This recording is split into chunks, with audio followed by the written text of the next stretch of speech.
Assalamualaikum warahmatullahi wabarakatuh. Selamat pagi, salam sejahtera untuk kita semua.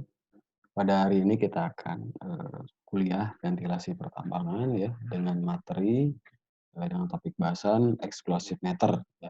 Jadi kalau pertemuan sebelumnya kita sudah membahas ya gas-gas yang berbahaya ya, hazardous gas ya, yang gas-gas yang berbahaya yang umumnya terdapat pada tambang batu bara ya maupun tambang biji ya.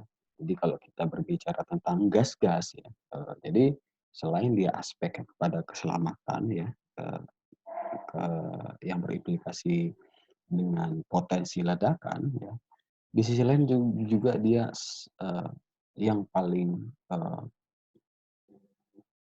kuat ya hubungannya adalah dengan kesehatan ya. Jadi di mana gas-gas ini memiliki karakteristik kandungan yang tertentu dan juga dia memiliki, impact atau dampak, kepada, pekerja tambang itu berbeda-beda. Nah, itu makanya kita harus, mengenali ya. Jadi, apa sih, eee, karakteristik kualitas ya, menyangkut gas-gas yang ada di dalam tambang bawah tanah.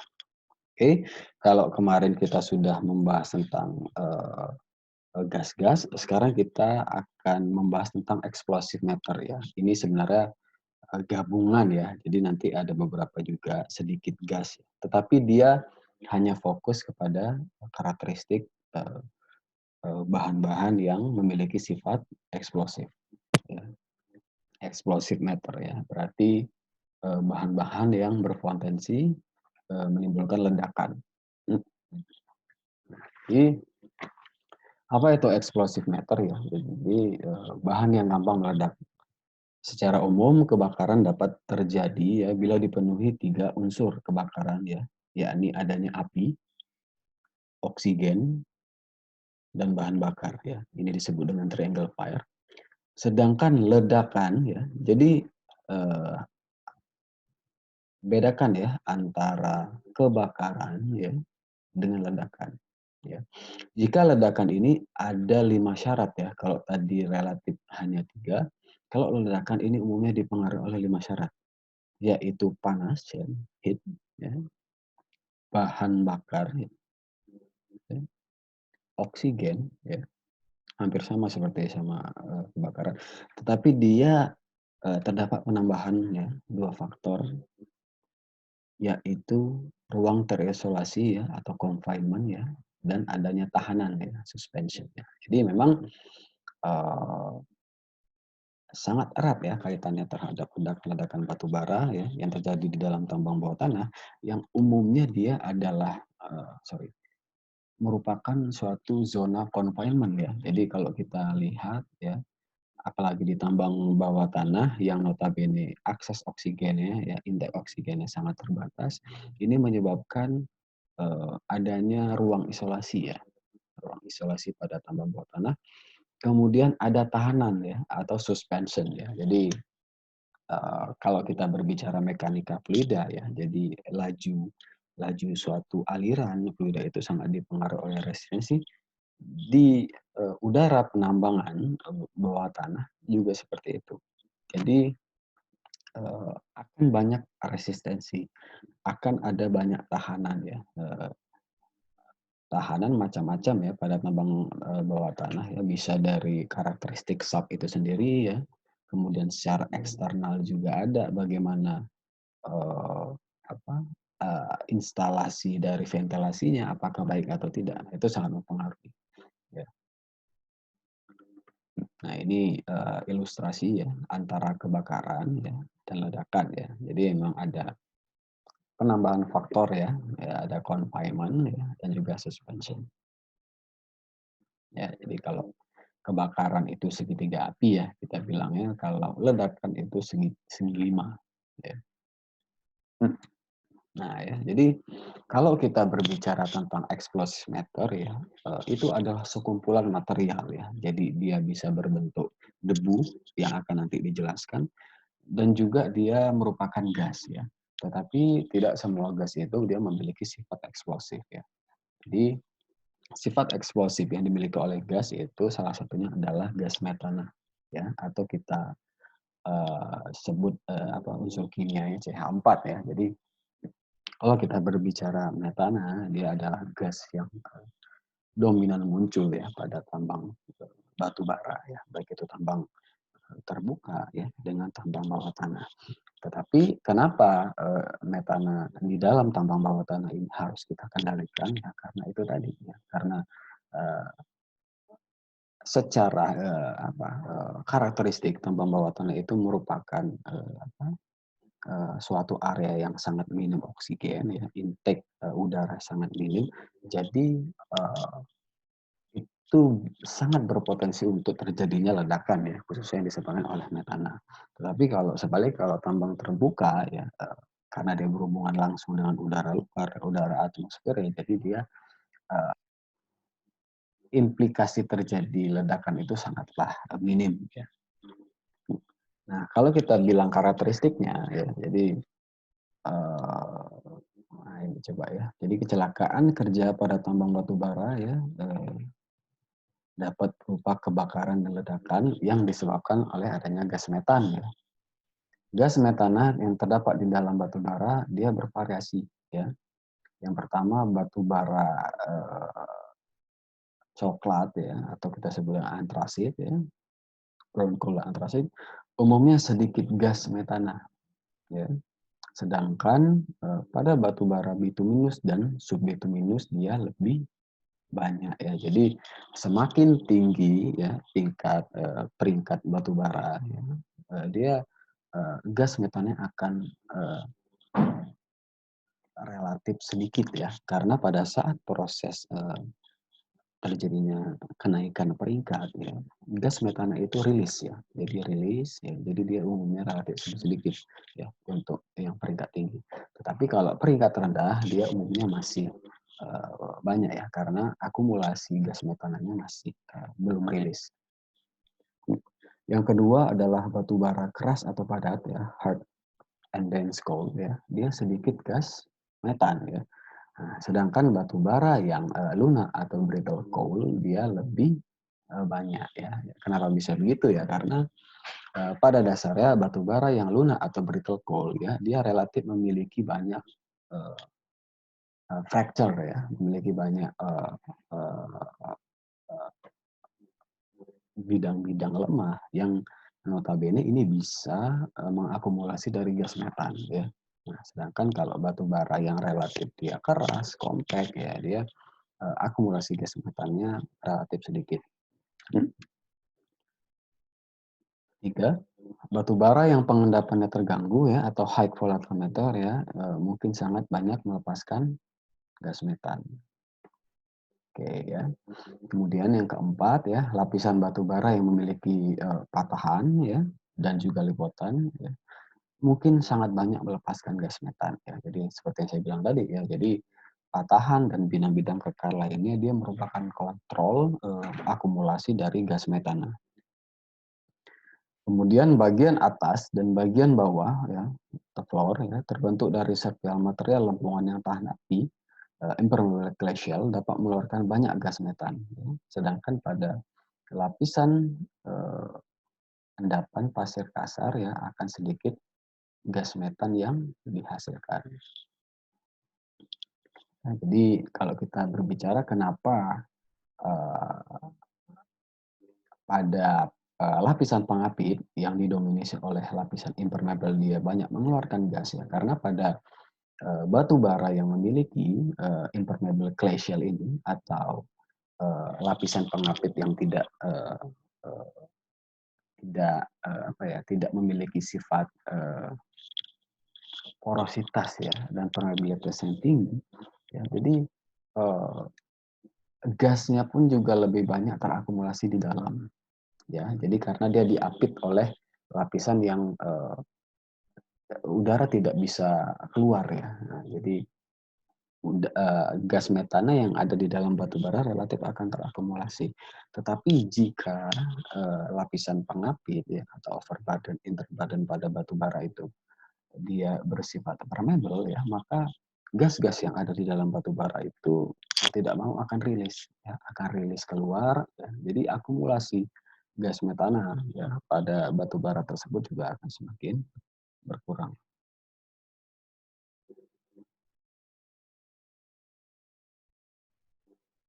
Oke, kemudian semakin letak lapisan batu bara dari permukaan tanah akan semakin banyak gas metan yang keluar ya. Hal ini disebabkan oleh adanya tekanan dan panas yang semakin tinggi ya. Jadi jelas ya. Jadi semakin dalam ya kedudukan satu batu bara, maka kemungkinan akumulasi dari metananya juga akan semakin meningkat ya. Karena adanya proses pressure ya, dan juga temperatur.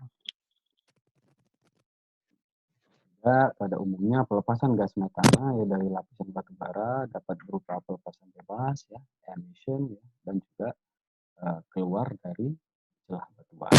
Jadi ini bagaimana tipe dari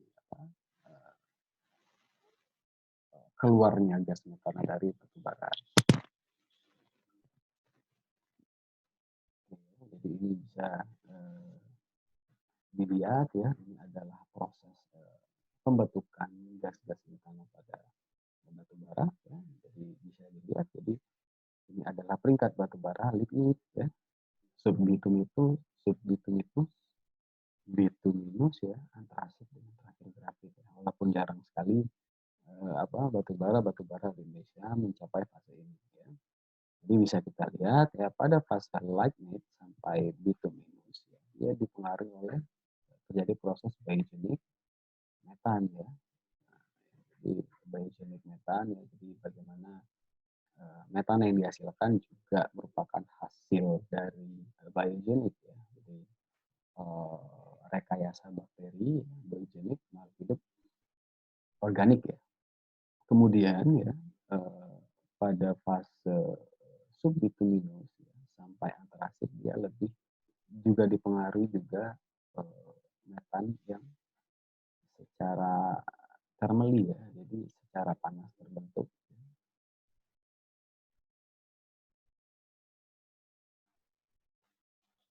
Ya, jadi bisa juga dilihat ya pada antrasit umumnya gas metan yang terakumulasi itu relatif sangat rendah ya, karena dia sudah rilis ya. Nah, ini. Jadi bagaimana keterlambatan gas metana di dalam batu bara ya, ini adalah uh, ilustrasi ya, jadi ilustrasi ya, di mana sih keterdapatan ya dari gas-gas metana di dalam batu bara. Jadi secara makro ya, jadi gas-gas metana yang ada di dalam batu bara itu biasanya pada umumnya keluar dari klit ya. Nah, jadi kalau di dalam batuan kita kenal dengan namanya fracture ya, dengan crack. Kalau di dalam batu bara itu namanya klit.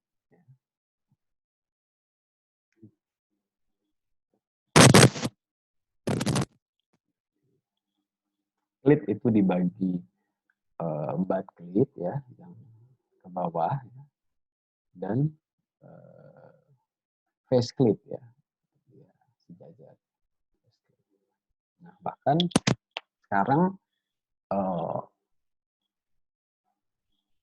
peneliti-peneliti juga sudah ini ya, bergerak dari yang awalnya kita hanya fokus pada sekarang sudah beralih ke mikro ya, jadi sudah ke mesopor ya. Bahkan sampai mikropora juga digadang-gadang juga mengakumulasi gas metan yang sangat tinggi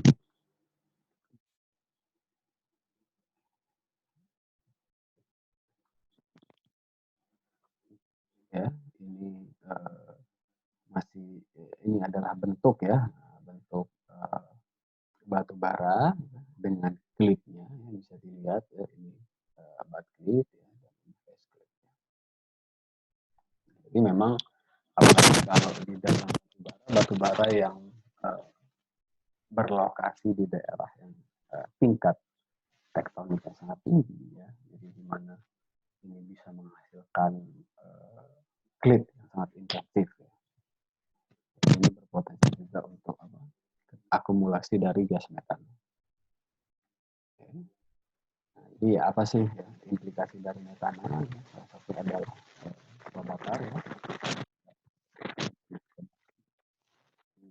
Kalau kita kaitkan dengan slide pertama ini dipastikan sebagai masih kebakaran. Juga ya, ini udah sangat parah ya, jadi tingkat kebakarannya. Ini juga kalau kita berbicara tentang metana ya, itu tidak hanya terjadi di dalam front ya kebakaran batu bara, tetapi juga di daerah eh, yang terdapat pengolahan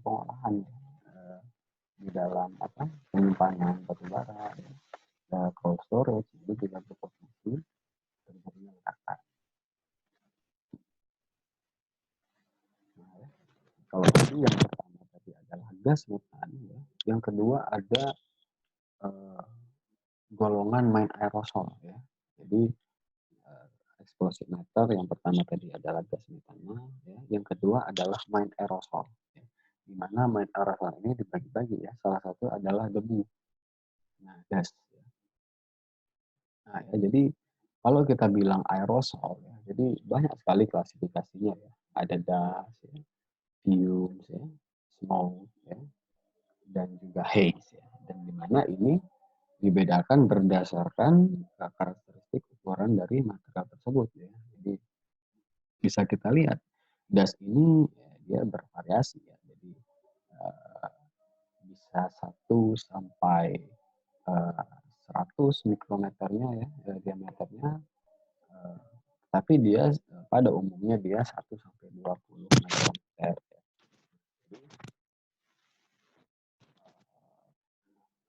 Pada umumnya ditambang ya, ditambang bawah tanah, ya, baik itu tambang biji, ya, tambang batu bara.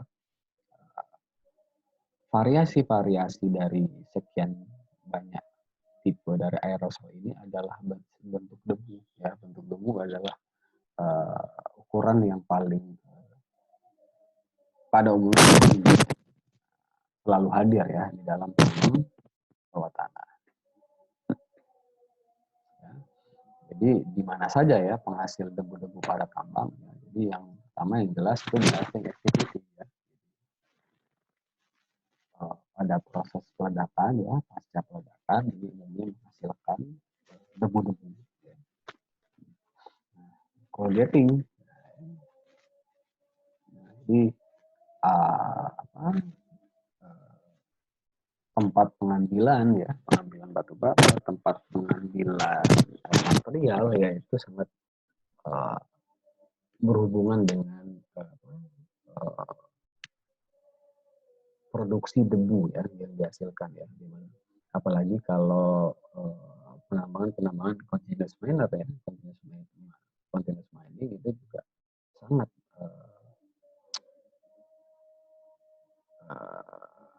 sangat berpengaruh terhadap pembentukan produksi ya tingkat produksi dari debu. Makanya pada alat ya atau instrumen alat dari continuous mining ini biasa ditambahkan jet ya water jet ya. Jadi air ya. Jadi sembari dia menggeruk batu bara dia juga menyemprotkan air ya. Di mana air ini bisa men-settling atau mengendapkan dari debu-debu yang timbul. Nah, jadi makanya kalau pada penambangan yang tipenya seperti ini ya ini sangat berpotensi terjadinya ledakan ya apabila tidak didukung oleh sistem ventilasi yang baik ya baik itu sistem secara mekanis ya. Kemudian juga haulage ya tempat pengangkutan batu bara ya jadi tidak hanya di front saja ya tetapi daerah-daerah yang lokasi-lokasi ya atau spot-spot yang berfungsi sebagai alat transportasi batu bara ya di mana batu bara ini bisa debunya bisa berterbangan ya. Nah ini sangat harus diperhatikan ya kondisi seperti ini karena dia juga salah satu tempat penghasil debu. Ini salah satu apa kalau kita bilang banyak sekali ya berita-berita ya tentang kecelakaan-kecelakaan di dalam tambang batu bara yang notabene ini eh, kebanyakan ya dilakukan oleh penambang-penambang liar ya. Jadi di mana mereka tidak mengetahui bagaimana aspek dari kualitas ya dan juga kuantitas dari suatu eh, eh, debu ya, suatu gas-gas ya di dalam batu bara. Jadi maka penting ya kita untuk mengetahui bagaimana kualitasnya ya dan juga kuantitas ya kuantitas udara di dalam tambang batu.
ya. Ini merupakan sumber-sumber debu ya.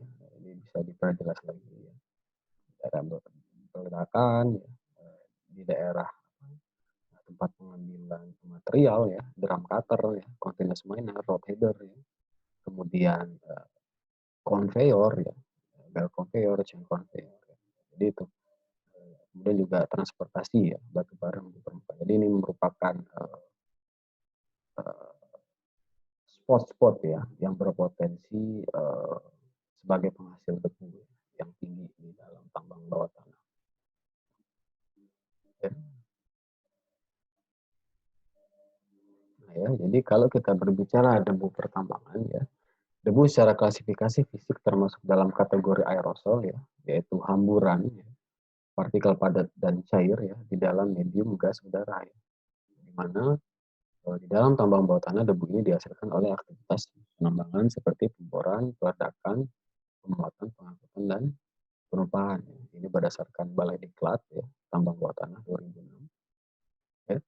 Jadi kadar debu maksimum ya bisa dilihat ya. Jadi setiap karakteristik area ya dari suatu tambang itu juga kadar debu maksimum yang diperbolehkan juga berbeda-beda ya. Pada phase long wall ya, atau daerah ekstraksi material ya yang berbentuk long wall ini 7 ya miligram per meter kubik. Kemudian daerah development ya atau persiapan ya lubang bukaan ya, yang dengan kandungan kuarsa ya mungkin ini di tambang biji ya lebih besar 0,45 miligram per meter kubik, kadar debunya 3 ya, kemudian di tempat-tempat lain itu 5 ya, 5 miligram per meter kubik. Jadi klasifikasi debu ya, jadi kalau kita berbicara klasifikasi debu itu dibagi lagi berdasarkan bagaimana tingkat bahaya ya. Jadi bagaimana tingkat kebahayaan dari debu tersebut. Dan setiap penambangan ya, setiap penambangan itu berbeda-beda ya, karakteristik debunya ya, disesuaikan dengan apa ya komoditi pertambangannya ya, dan juga unsur-unsur penyusun dari tambang tersebut ya, dari material tersebut. Yang pertama adalah debu fibrogenik ya. Jadi merupakan debu yang dia relatif sangat berbahaya terhadap pernapasan ya. Silika ya, termasuk dari segi apa? Dari golongan silikat ya, asbestos, talc, dan silimanit ya, logam ya, biji timah, biji besi ya, koperundum dan batu bara ya. Kemudian ada debu karsiogenik ya. Jadi debu karsiogenik ini dia relatif lebih impact-nya terhadap timbulnya sel-sel kanker ya, sel-sel kanker di dalam tubuh ya. Contohnya adalah radon ya, asbestos dan arsenik ya. Nah, itu kalau kita berbicara tentang asbestos ya, ini kalau di luar negeri memang penggunaannya sudah dibatasi ya, sangat dibatasi karena memang dia memiliki impact terhadap kesehatan ya, kesehatan manusia. Kemudian debu beracun ya, contohnya dia sangat berimpact ya pada organ dan jaringan tubuh ya, seperti bisa dilihat materialnya. Kemudian debu radioaktif ya, jadi ini ditimbulkan oleh mineral-mineral yang golongan radioaktif. Ya. Di debu yang berbahaya ya karena radiasi sinar alfa, ya sinar beta seperti uranium, radium dan thorium ya. Kemudian debu yang dapat meledak ya, terbakar di udara ya, salah satu yang kita pelajari tadi ya debu batu bara ya, debu logam ya, magnesium, aluminium, seng, timah dan besi ya. Kemudian ada juga debu-debu pengganggu lainnya ya yang juga impact ke pernapasan ya, gipsum ya, gamping dan kaurit. Ya, ini merupakan perhitungan ya. Jadi perhitungan berapa udara yang diperlukan untuk meredius ya atau meredius debu-debu yang ada di dalam tambang. Ini bisa dilihat ya. Jadi dilihat contohnya ya. Jadi udara yang ada di dalam pertambangan itu membawa ya, debu itu sebanyak 0,5 miligram per meter kubik ya. Kemudian daerah operasinya dia berproduksi ya 1.000 ton ya mineral ya, dalam hal ini tambang mineral lebih dari 8 jam ya. Dan uh, udara ya, dan udara yang dihasilkan ya dari penambang tersebut rentangnya itu 1.300 miligram ya. Nah, jadi uh, jika ya, jika konsentrasi debu ini yang akan keluar ya tidak boleh melebihi 2 miligram per meter kubik, berapa udara yang diperlukan ya. Jadi fungsinya udara ini ya, jadi tidak hanya sekedar untuk memberikan udara segar ya, tetapi dia juga bisa uh, minimalisir minimalisir uh, gas ya, kemudian juga salah satunya debu ya. Jadi bisa dilihat ada step-stepnya ya, kita harus mengetahui dulu ya berapa tingkat ya produksi ya mineral tersebut ya, bisa di apa digabungkan nilai-nilai dari berapa tonasenya ya, kemudian berapa shift jamnya ya, kemudian waktu ya, kemudian average ya, rata-rata dari emisi debunya ya bisa dimasukkan ya, nilai rata-rata dari produksi ya dikali dengan debu ya, debu yang hadir pada tambang tersebut ya. Kemudian yang terakhir ini baru ya, jadi apa berapa sih ya udara yang diperlukan untuk meredius debu tersebut ya, sehingga dia tidak melebihi 2 miligram per meter kubik ya. Bisa didapatkan dari nilai ini dapatlah 30,01 ya. Jadi untuk menetralisir ya debu-debu yang keluar dari tambang tersebut ya, sehingga dia tidak melebihi 2 miligram per meter kubik, itu dibutuhkan udara ya, yang masuk ke dalam tambang atau diinjek itu sekitar 30,01 mili meter kubik per second. Ya. Nah, ini merupakan aturan-aturan ya, bisa dilihat nanti ya ini bagaimana penanganan debu ya di tambang.